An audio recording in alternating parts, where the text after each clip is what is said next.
ओम शांति। आज है 15 सितंबर 2020 की साकार मुरली। पहले एक नज़र मुरली की मुख्य पॉइंट्स पर। बाबा ने कहा, देह के सब धर्म छोड़ एक मुझे याद करो तो तुम तमो प्रधान से सतो प्रधान बन जाएंगे।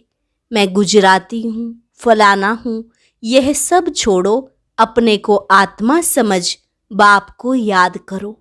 यह है योग अग्नि।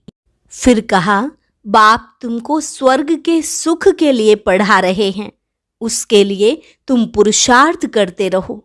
जो करेगा वह पाएगा। जो दूसरे धर्म वाले हैं उनको भी समझाना चाहिए कि यदि तुम मुक्ति धाम में जाना चाहते हो तो अपने को आत्मा समझो, बाप को याद करो, अपने को परमात्मा नहीं समझो। बाबा ने कहा, अपने को आत्मा समझ मामेकम याद करो, बस और कुछ बात ही नहीं करनी चाहिए। बाबा तुम्हें जो समझाते हैं उसको धारण करना है। रचना के आदि मध्य अंत को भी समझना है। पूरा समझने से ही उच्च पद पाएंगे। तुम जानते हो यह दुनिया अब खत्म होनी है, इसलिए इस बेहद की दुनिया का अब संन्यास करना है। पवित्र बनने बिगर घर जा न सके। पवित्र बनने के लिए याद की यात्रा चाहिए। और लास्ट में बाबा ने कहा, शेरनी शक्तियां ही सर्विस कर सकती हैं।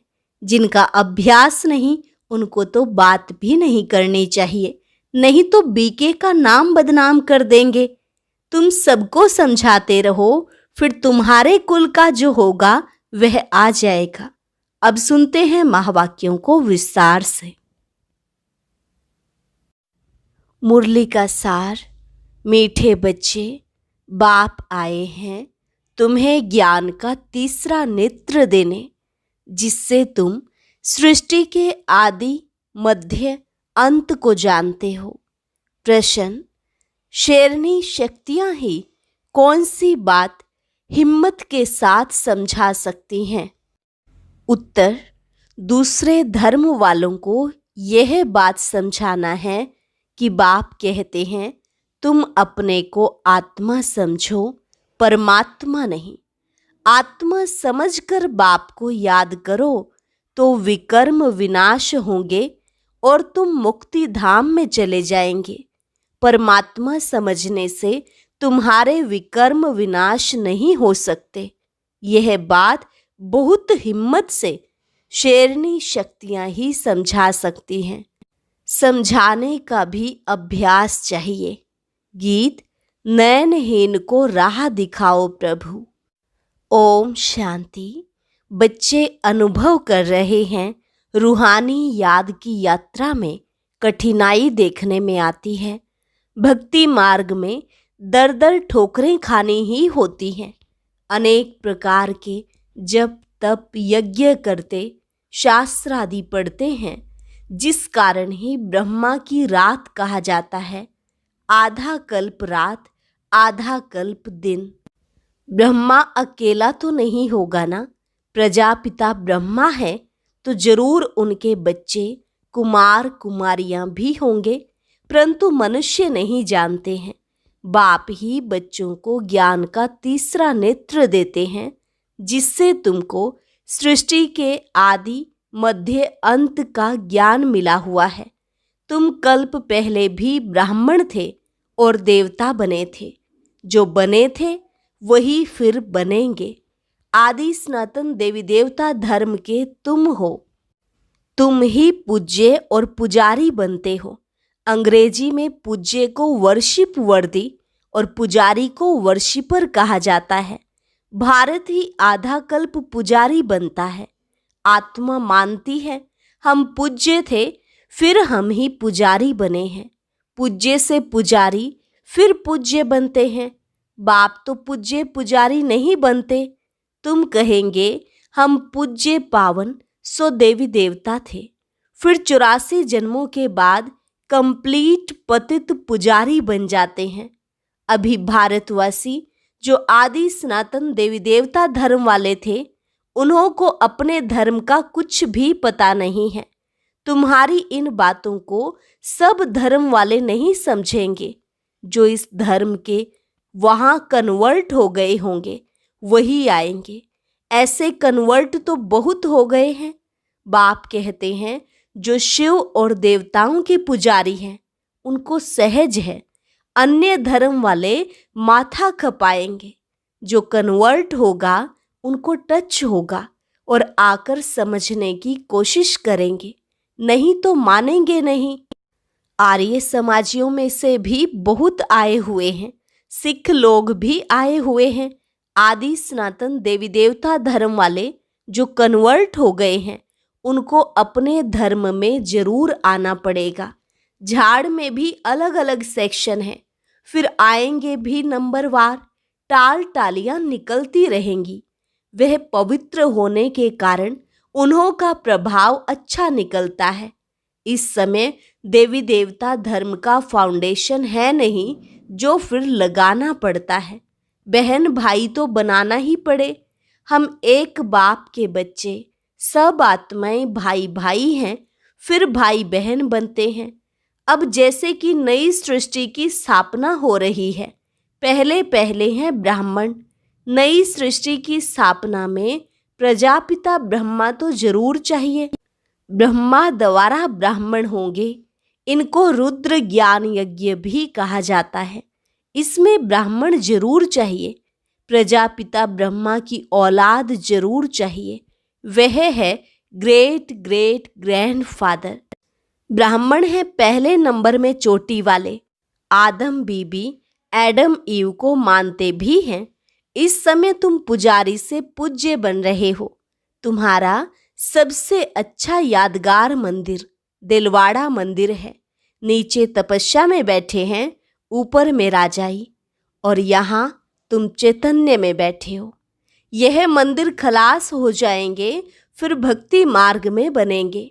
तुम जानते हो अभी हम राजयोग सीख रहे हैं, फिर नई दुनिया में जाएंगे। वह जड़ मंदिर, तुम चैतन्य में बैठे हो।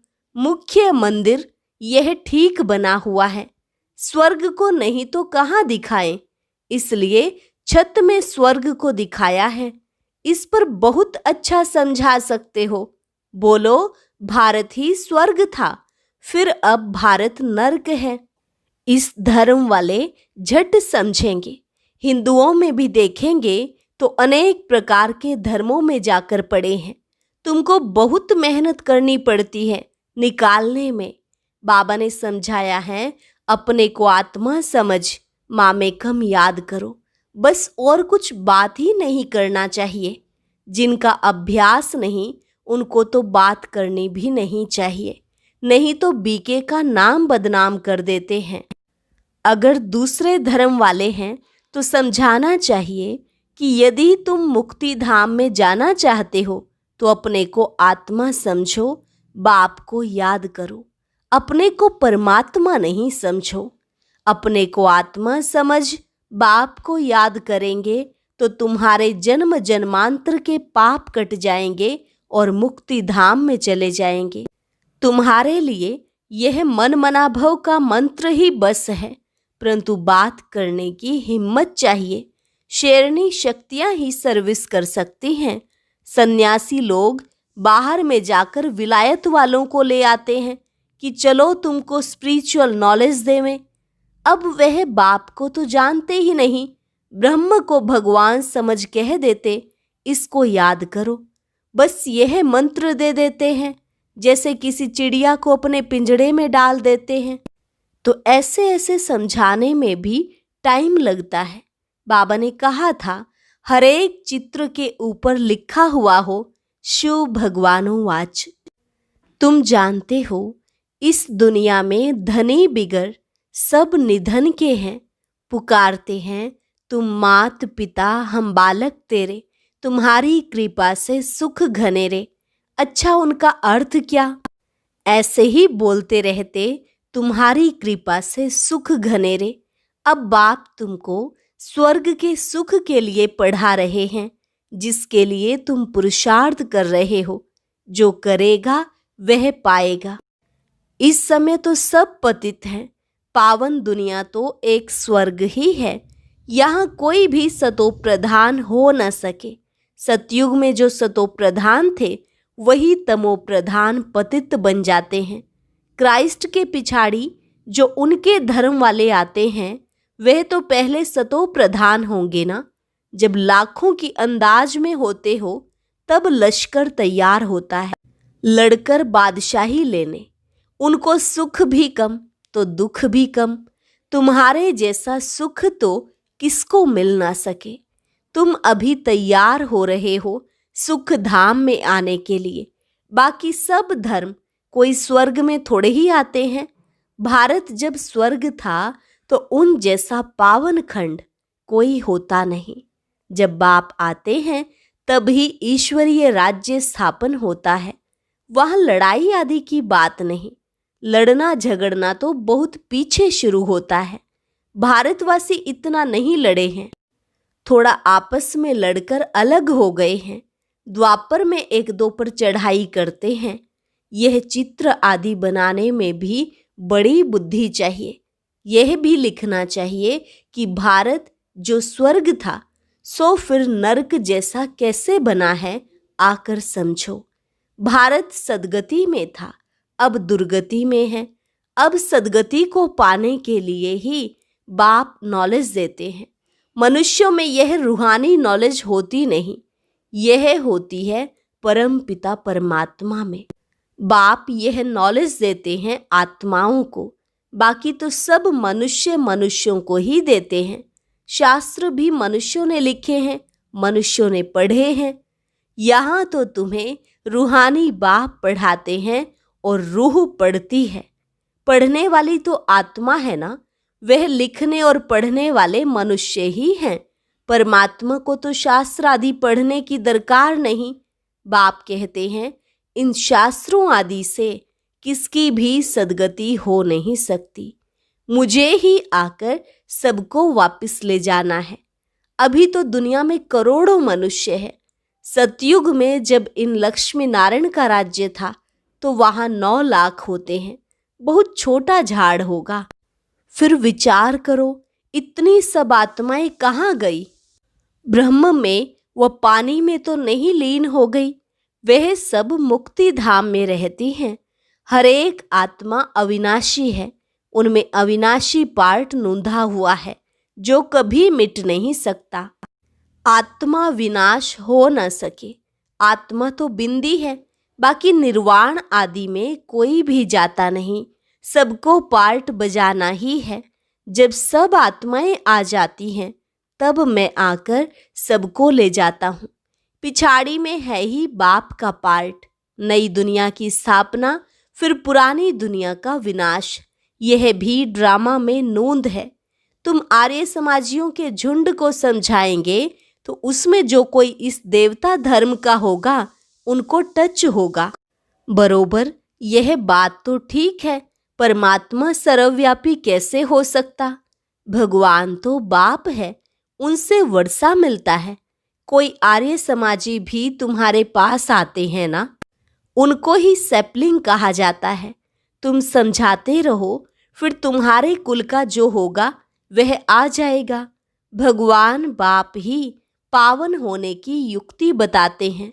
भगवान वाच मामेकम याद करो, मैं पतित पावन हूँ। मुझे याद करने से तुम्हारे विकर्म विनाश होंगे और मुक्ति धाम में आ जाएंगे। यह पैगाम सब धर्म वालों के लिए है। बोलो, बाप कहते हैं देह के सब धर्म छोड़ मुझे याद करो तो तुम तमो प्रधान से सतो प्रधान बन जाएंगे। मैं गुजराती हूँ, फलाना हूँ, यह सब छोड़ो। अपने को आत्मा समझो और बाप को याद करो। यह है योग अग्नि।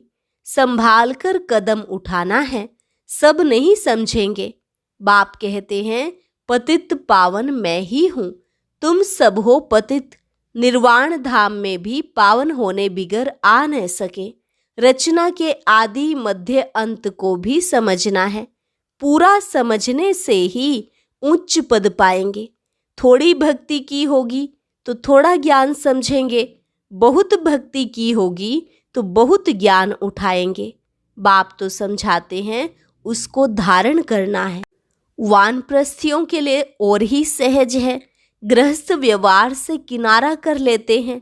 वानप्रस्थ अवस्था 60 वर्ष के बाद होती है।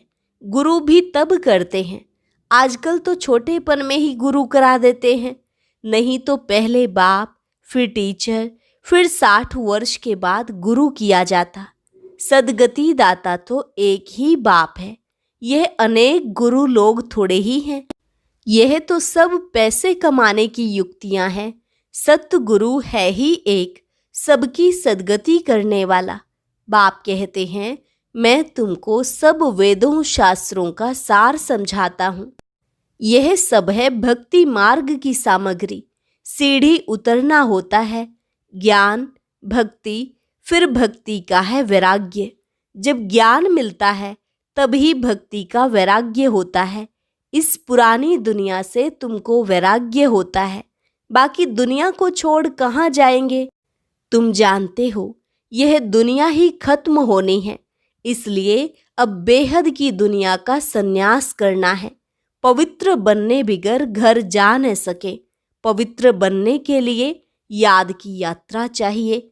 भारत में रक्त की नदियां होने के बाद फिर दूध की नदियां बहेंगी। विष्णु को भी क्षीर सागर में दिखाते हैं। समझाया जाता है इस लड़ाई से मुक्ति, जीवन मुक्ति के गेट खुलते हैं। जितना तुम बच्चे आगे बढ़ेंगे उतना ही आवाज निकलता रहेगा।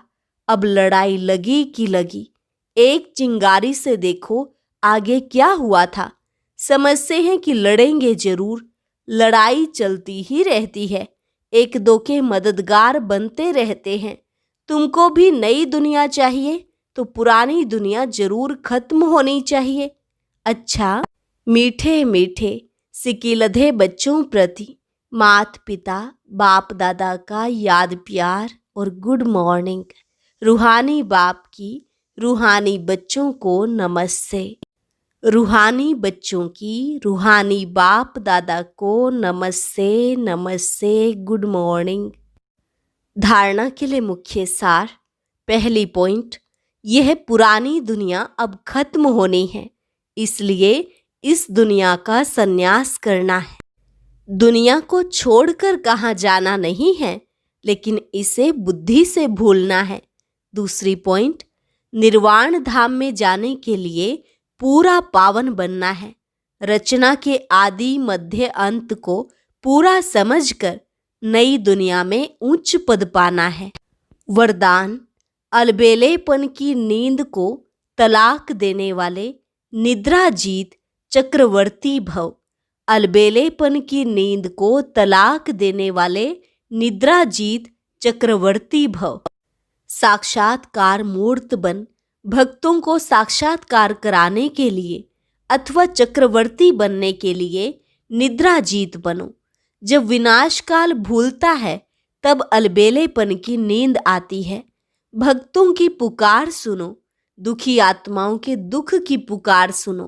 प्यासी आत्माओं के प्रार्थना की आवाज सुनो, तो कभी भी अलबेलेपन की नींद नहीं आएगी। तो अब सदा जागती ज्योत बन अलबेलेपन की नींद को तलाक दो और साक्षात्कार मूर्त बनो।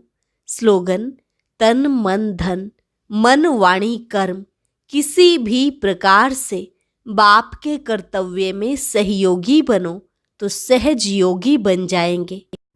तन मन धन, मन वाणी कर्म किसी भी प्रकार से बाप के कर्तव्य में सहयोगी बनो तो सहज योगी बन जाएंगे।